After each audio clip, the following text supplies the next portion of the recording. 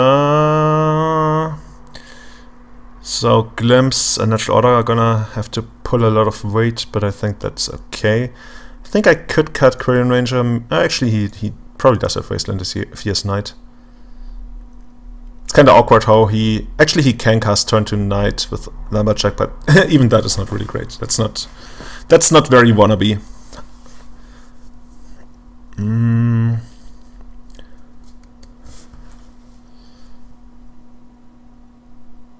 Also, hardcast Kratos is definitely a thing post-board. Maybe just want 3 DKs. Yeah, I think I'm gonna run a 3 DKs for now. And then we're gonna adjust to whatever he brings to the table. Orcish Lumberjack. Buy your copies before they spike real hard. Definitely Mulligan. It's not great, but it has a lot of potential for top decks. Like, especially since we have the acceleration, we can get Wild Symbiote plus Visionary on turn 2, and then maybe draw another Deathrite Shaman of the Visionary and replay that. Lumberjack? No! Try it. Okay, we're not getting Lumberjacked yet. That's one half of the best friend combo that we already have. Talk about marginal value being bad. This is, by the way, this is the kind of hand where you could also consider playing the Symbiote first, because the acceleration really isn't giving you much. But if the opponent has removal, you'd much rather see Wild Symbiote go than Deathrite Shaman, since we have 2 of them now. Oh, Ole, hello sir, but no other land, which makes Lumberjack a bit awkward. Sylvan Safekeeper is interesting. This really looks like... Oh yeah, this looks like my dual commander deck. Because it's pretty sick, you get Titania in play, and then you sack all your lands, and you make an army of 5/3s. But I guess he needs to have more lands for that. Actually, 1, 2, 3, 4. He can make Titania next turn, get back the Heath, and then he gets 1, 2, 3, 4. Okay, that's actually lethal the turn afterwards. Am I gonna... Yeah, I think I'm gonna play the Cradle. I wanna have as much mana as possible next turn in case I draw Senate, Visionary. There's even a small chance that I can hardcast Behemoth. I didn't do the math. 1, 2, 3, 4, 5, 6, 7, 8. Yeah, I can hardcast Behemoth, and it would be for 24. No, it would be 32 minus 5, 27 or something. 28. So let's see. Are we gonna get Lumberjacked again? Imagine if Lumberjack could sacrifice your opponent's lands. That's how we played it back in school, you know? When it said sacrifice a creature, I will sacrifice your creature. Sure. I'm gonna pick that 7/7 flying lifelink dude. It says so on this card. We will sacrifice it together if it makes it any easier for you. I'm gonna be there for you to talk about it. I'm gonna be there for you to fill the empty void that is this game right now.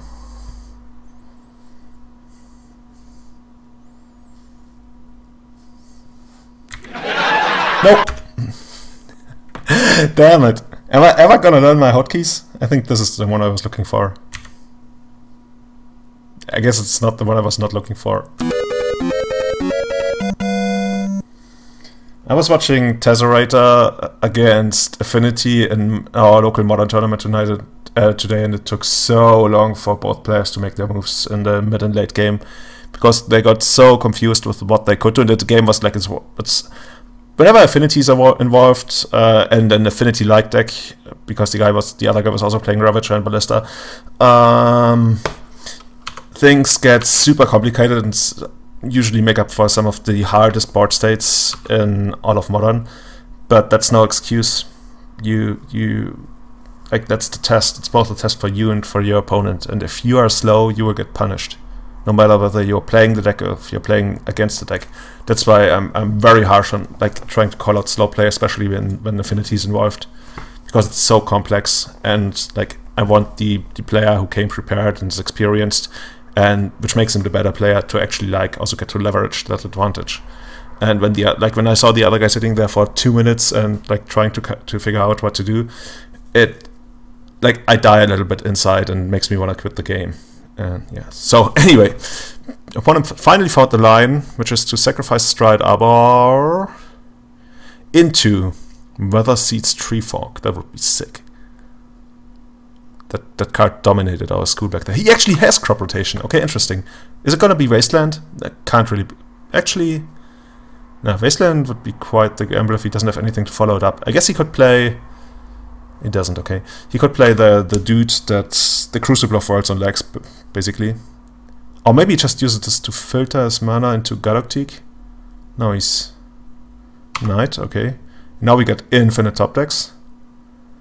1, 2, 3, 4, 5, 6, 7, 8, 9, 10, 11, 12. We've got 16 top decks that could potentially win us the game right here.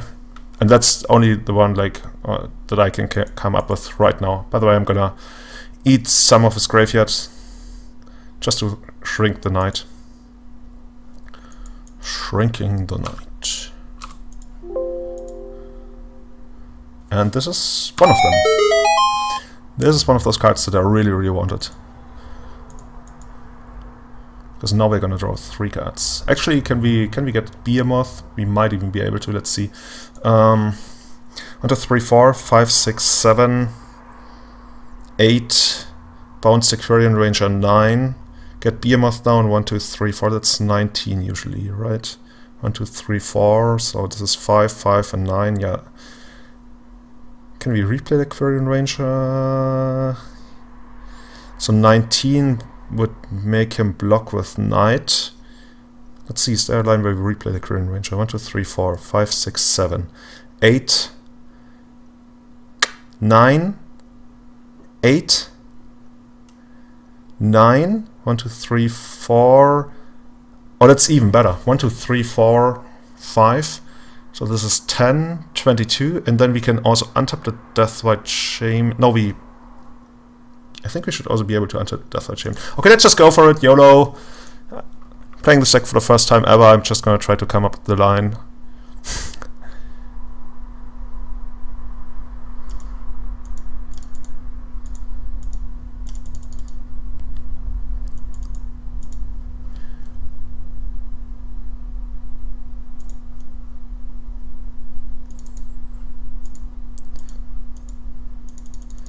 Because replaying the Aquarian Ranger is basically mana neutral. You don't really do it often,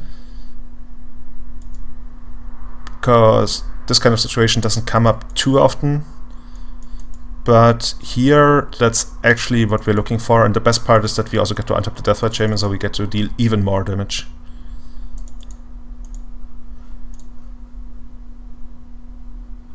The Elves is such a sick deck. I really can't believe that they are letting us play with Gaia's Cradle in Legacy.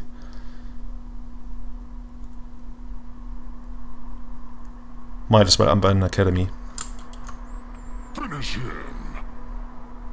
No. Okay. That's it. We were able to defeat the Orcish Lumberjack deck. I guess it's more of a Titania deck.